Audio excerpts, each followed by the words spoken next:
If we have uniform acceleration in one dimension, then we usually use these three equations. You can use them both for horizontal problems, like when you are driving with a car, or for vertical problems, like when you have a rocket.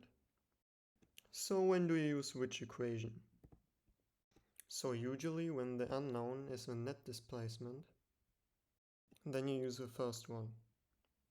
If the unknown is the final velocity, then you typically use the second one.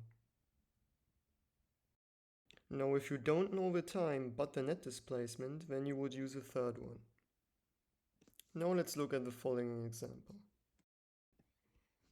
A car moves with uniform acceleration. If the car travels 100 meters in 4 seconds with an acceleration of 6 meters per second squared, then what was the initial velocity of the car?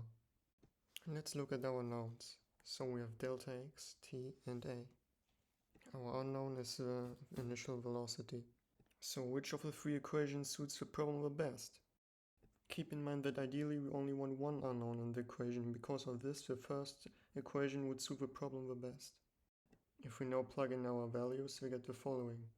If we now evaluate it, we get the initial velocity is equal to 13 meters per second. Alright, let's look at another example. A car with an initial speed of 50 meters per second and a uniform acceleration of minus 4 meters per second squared travels for 3 seconds. What's the final velocity?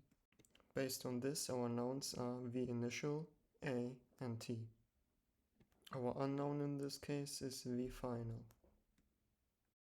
If you want to, you can pause the video and think about it for yourself which equation would suit it the best, but the answer would be the second one. If we now plug in our values, then we get the final velocity is equal to 3 meters per second. Let's look at one last example. A person leans over the edge of a cliff. He then proceeds to throw an apple straight upward with a speed of 20 meters per second. The apple lands on the ground 60 meters below its starting position. What's the apple's final velocity? Now, since in physics we aren't as over the top as in math, we can just round the gravitational pull of the Earth to 10 meters per second squared. The unknown is v final, so which equation should we use? Yeah, it's the third one. What a surprise. Now if you were observant, then you have noticed that our nouns are with respect to y, since we have a vertical problem this time, so we need to transform our equation too. If we now plug in our values, we get the final velocity squared is equal to 1600.